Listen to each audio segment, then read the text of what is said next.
Hello students, welcome to my class. आपका new chapter है Kirchhoff law and electrical circuit. First definition है वैद्युत cell, electrical cell.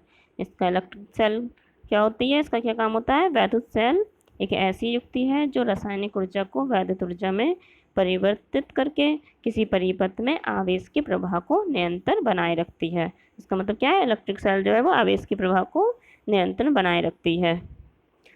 Next definition है आपकी cell का विद्युत वाहक बल। विद्युत वाहक बल किसे कहते हैं। एक आवेश को पूरे परिपथ में प्रवाहित करने में सेल द्वारा दी गई ऊर्जा को सेल का विद्युत वाहक बल कहते हैं। ठीक है, पूरे परिपथ में। ठीक है, यदि किसी परिपथ में Q कूलाम आवेश प्रवाहित होने में सेल द्वारा दी गई ऊर्जा कितनी है, W जूल है, तब सेल का विद्युत वाहक बल कितना होगा, E=W/Q। W ऊर्जा दी जा रही है कितने, Q कूलाम आवेश प्रवाहित करने पर। इसका मात्रक क्या होता है, जूल पर कूलाम। जूल कार्य का मात्रक है और कूलाम आवेश का मात्रक है, तो विद्युत वाहक बल का मात्रक हो गया जूल पर कूलाम। इसे वोल्ट भी कहते हैं। ठीक है, इसको वोल्ट भी कहते हैं। अगर कार्य 1 जूल हो और आवेश W कितना हो, 1 हो, तो उसका विद्युत वाहक बल कितना होगा, 1 ही होगा। ठीक है, इसको कैसे लिखेंगे, इसकी डेफिनेशन लिखेंगे। यदि किसी परिपथ में 1 कूलाम आवेश प्रवाहित करने पर सेल द्वारा दी गई ऊर्जा 1 जूल हो तो सेल का विद्युत वाहक बल 1 वोल्ट होगा। ठीक है, सेल का विद्युत वाहक बल ई सेल के भीतर ऋण इलेक्ट्रॉन से धन इलेक्ट्रॉन की ओर चलता है।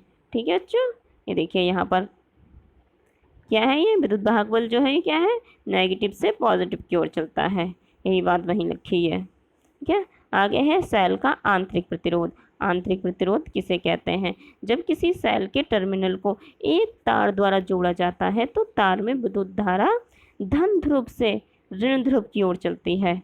ठीक है, तार में क्या होती है, धारा धन ध्रुव से ऋण ध्रुव की ओर चलती है, जबकि सेल के अंदर ऋण टर्मिनल से क्या, धन टर्मिनल की ओर चलती है।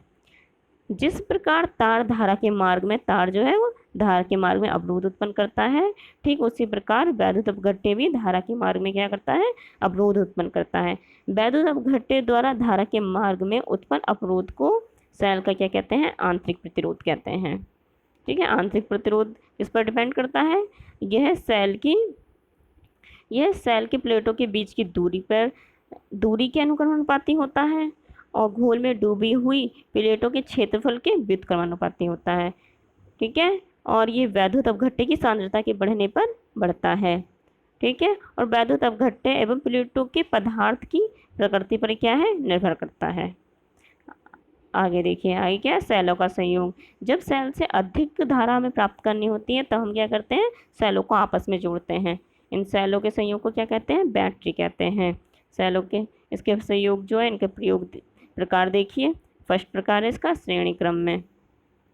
श्रेणी क्रम में कैसे होता है, इस क्रम में एक सेल का ऋण सिरा, ठीक है, इसका एक का पहली वाली का ऋण सिरा जो है इसका, ये दूसरी वाले के धन सिरे से जुड़ा होता है। ठीक है, और ये दूसरे वाले का ऋण सिरा जो है ये तीसरी वाली के धन सिरे से जुड़ा होता है। ठीक है, हमने मान लिया एन सेल जुड़े हुए हैं, ये एन सेल जिसमें प्रत्येक का विद्युत वाहक बल क्या है, प्रत्येक का विद्युत वाहक बल ई है, आंतरिक प्रतिरोध आर है, श्रेणी क्रम में जुड़े हैं ये। ठीक है, ये सभी सेल क्या है, प्रतिरोध आर में धारा भेज रहे हैं। ठीक है, टोटल विद्युत वाहक बल कितना है हमारा, ई है, एन ई है, एन सेल लगे हुए हैं ना। कुल आंतरिक प्रतिरोध कितना है, एन आर है। ठीक है, कुल प्रतिरोध कितना हो गया, एन आर, आंतरिक प्रतिरोध प्लस बाहरी प्रतिरोध, एन आर प्लस आर। तो धारा कितनी होगी, कुल विद्युत वाहक बल अपन प्रतिरोध होता है, तो कुल विद्युत वाहक बल कितना है, एन ई है, एंड कुल प्रतिरोध कितना है, एन आर प्लस आर। ठीक है, तो ये क्या आ गया, यही हमारा मेन फॉर्मूला आ गया श्रेणी क्रम में जुड़ने पर धारा का। ये कंडीशन देख लेते हैं। कंडीशन में क्या है, जब ये एन आर जो है बहुत बहुत छोटा है, आंतरिक प्रतिरोध जो है वो बहुत छोटा है बाहरी प्रतिरोध से, तब क्या है, इस एन आर को क्या है, नेग्लिजिबल मान लेंगे। तब ये एन ई अपॉन कितना हो जाएगा, आर, ये फॉर्मूला आ जाएगा। ठीक है, तो इसको कैसे लिखेंगे? इस प्रकार यदि n ऐसे सेल जिसका आंतरिक प्रतिरोध बाह्य प्रतिरोध से बहुत कम है श्रेणी क्रम में जुड़े हैं, तब प्राप्त धारा एक सेल से प्राप्त धारा की कितनी होगी? n गुनी होगी। देखिए यहाँ पर n गुनी आ रही थी, n गुनी होगी। ठीक है, आगे देखिए इसकी सेकंड कंडीशन। देखिए सेकंड कंडीशन क्या है? जब एन आर क्या है? बहुत बड़ा है आर से, आंतरिक प्रतिरोध जो है बहुत बड़ा है बाहरी प्रतिरोध से, तब क्या है? तब इसको इसको आर को क्या है? नेग्लिजिबल मान लेंगे। तब एन ई अपॉन कितना हो जाएगा? एन आर हो जाएगा। तो ये एन से एन कैंसिल हो जाएगा, तो आई इक्वल टू कितना हो गया? ये हो गया ई अपॉन आर हो गया। तो इस प्रकार इसको कैसे लिखेंगे? अर्थात यदि जुड़े हुए सेलों का आंतरिक प्रतिरोध बाहरी प्रतिरोध से बहुत अधिक है तो एन सेलों से लगभग उतनी ही धारा प्राप्त होगी जितनी एक सेल से होती है। ठीक है, अतः ऐसे सेलों के श्रेणी क्रम में जोड़ने से हमें कोई लाभ नहीं होगा। ठीक है, आगे देखिए, आगे है इसका दूसरा समांतर क्रम। समांतर क्रम को और क्या कहते हैं? पार्श्व क्रम भी कहते हैं। ठीक है, इस प्रकार से जुड़े ये इस क्रम में सभी सेलों के धन सिरे एक बिंदु से, ठीक है, ये जो इसके क्या है, ये धन सिरे जो है सबके एक बिंदु से और ऋण सिरे जो है एक बिंदु से जुड़े होते हैं। ठीक है, इसमें क्या है? माना एन सेल जिसमें प्रत्येक का विद्युत वाहक बल कितना है? ई है, आंतरिक प्रतिरोध आर है, ये सब क्या है? समांतर क्रम में जोड़े हैं। तब क्या है? ये सभी सेल क्या है? बाहरी प्रतिरोध को धारा भेज रहे हैं। तब कुल आंतरिक प्रतिरोध कितना होगा? कुल आंतरिक प्रतिरोध हमने कितना बनाया? आर डैश माना है, तो 1/r dash equal to 1/r plus 1/r plus 1/r and so on, ऐसे एन तक चलता रहेगा। जितने लगाने चाहें उतना लगा सकते हैं हम। ठीक है, तो ये 1/r डैश इक्वल टू कितना हो गया? n/r हो गया। फिर इसको r डैश निकालेंगे तो कितना हो गया? r/n आ गया। ठीक है, ये क्या हो गया? आंतरिक प्रतिरोध आ गया। कुल प्रतिरोध कितना आएगा? आंतरिक प्रतिरोध प्लस बाहरी प्रतिरोध, तो r dash plus r dash की वैल्यू कितनी है? r/n है प्लस r। ठीक है, तो ये टोटल प्रतिरोध आ गया। धारा निकालनी है, धारा इक्वल टू कुल विद्युत वाहक बल अपॉन कुल प्रतिरोध। विद्युत वाहक बल कुल कितना है? ई है, और कुल प्रतिरोध कितना है? कुल प्रतिरोध ये ऊपर निकल के आया है, ये अभी निकल के आया है हमारा कुल प्रतिरोध, तो ये यहाँ रख दिया r plus n plus r. तो ये क्या हुआ? एन क्या हुआ? इस आर के साथ मल्टीप्लाई हुई और ऊपर पहुँच गया, तो ये कितना निकल के आ गया? ये आई इक्वल टू हो गया n e upon r plus n r. ठीक है, तो इसकी कंडीशन देख लेते हैं। कंडीशन में क्या है? जब जब क्या ये आंतरिक प्रतिरोध बाहरी प्रतिरोध से बहुत छोटा है, तब क्या है? इसको आंतरिक प्रतिरोध को नेग्लिजिबल मान लेंगे। तो ये आई इक्वल टू कितना हो गया? N e plus n r, ये एन से एन कैंसिल हो गया, तो क्या आ गया? आई प्लस ई प्लस वो ई अपॉन आर, ये आ गया। ठीक है, तो इसे कैसे लिखेंगे? यदि इस प्रकार यदि एन एक जैसे सेल जिसका आंतरिक प्रतिरोध बाहर प्रतिरोध से बहुत कम है समांतर क्रम में जुड़े हैं, तब हमें इससे कोई लाभ नहीं होगा। सेकंड कंडीशन इसकी देखें। सेकंड कंडीशन है इफ़ आंतरिक प्रतिरोध बहुत बड़ा है बाहरी प्रतिरोध से, तब क्या होगा? इस आर को क्या करेंगे हम? बाहरी प्रतिरोध को नेग्लिजिबल मान लेंगे। तब आई इक्वल टू कितना आ जाएगा? N e upon r. यदि ऐसे सेलों को आंतरिक प्रतिरोध बाहरी प्रतिरोध से बहुत अधिक है, ठीक है, यदि ऐसे सेलों का आंतरिक प्रतिरोध जो है बाहरी प्रतिरोध से बहुत अधिक है, तो धारा एक सेल से प्राप्त धारा के ही नहीं, तो धारा एक सेल से प्राप्त धारा की n गुनी होगी। ठीक है, जितनी एक सेल से प्राप्त होती है उससे कितनी होगी? n गुनी होगी। ठीक है, आगे देखिए, आगे किरचॉफ के नियम। किरचॉफ के नियम क्या है? किरचॉफ ने वैद्युत परिपथ के संबंध में निम्न दो नियम दिए हैं। ठीक है, फर्स्ट नियम क्या है? धारा का नियम भी कहते हैं फर्स्ट नियम को। इस नियम के अनुसार देखिए, नियम के अनुसार वैद्युत परिपथ में किसी संधि पर मिलने वाली समस्त धाराओं का बीजगणितीय योग क्या होता है? शून्य होता है। Summation i is equal to 0। ठीक है, संधि की ओर आने वाली धाराओं को धनात्मक, ठीक है, संधि की ओर जो ये धाराएं आ रही हैं इनको धनात्मक लेते हैं।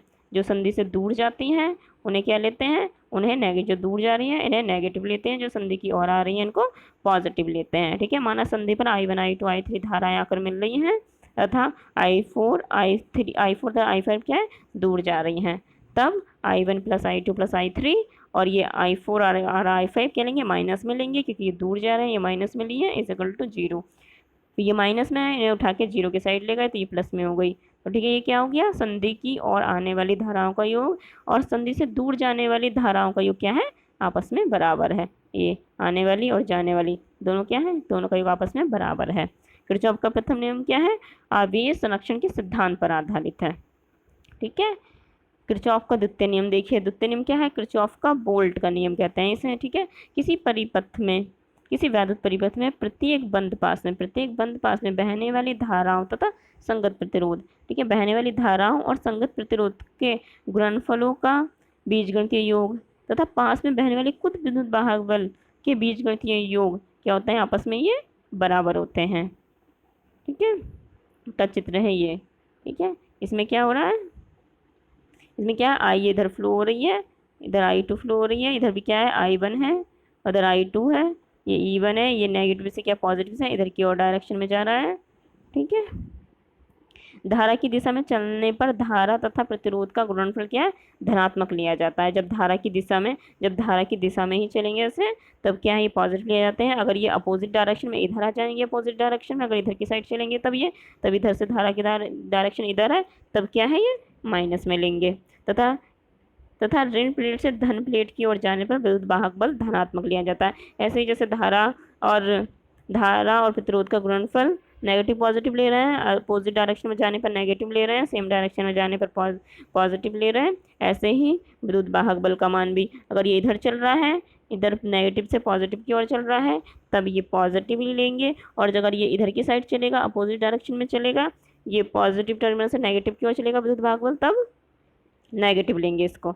ऐसे देखिए, फर्स्ट फर्स्ट पास में इसमें देखिए, इसमें क्या है, इधर की साइड धारा बह रही है, फिर यहाँ पर जाके क्या हो गई है, अपोजिट डायरेक्शन में हो गई है, तो यहाँ तक क्या लेंगे, पॉजिटिव लेंगे। ऐसे ही I1 R1 लिया है, माइनस में क्यों लिया, ये फिर अपोजिट डायरेक्शन में हो गया, तो I2 R2 माइनस में लिया है। ऐसे ही विद्युत वाहक बल जब इधर से चला तो ये पॉजिटिव में है, फिर जब इधर क्या गया, डायरेक्शन चेंज हो गई, अपोजिट हो गई इसकी, तब क्या ये E2 वाला माइनस में लिया है, ठीक है। सेकंड पास में देखिए, सेकंड पास में देखिए, इसमें क्या है, इसमें धारा की डायरेक्शन में चल रहा है इधर, और इधर भी क्या है, इधर भी धारा की डायरेक्शन में चल रहा है, तो क्या लेंगे, धारा और प्रतिरोध का गुणनफल क्या है, पॉजिटिव ही लेंगे, और विद्युत वाहक बल तो एक ही लगा हुआ है, पॉजिटिव ही है, तो ठीक है, ये I1 R2 plus I1 plus I2 R3, ठीक है, ये क्योंकि इसी की डायरेक्शन में इधर चल रहे थे ये यहाँ पर, ठीक है, पॉजिटिव ही लेंगे, इसलिए इक्वल टू कितना हो गया, E2 आ गया। किरचॉफ का द्वितीय नियम जो है वह ऊर्जा संरक्षण के सिद्धांत पर आधारित है। Okay students.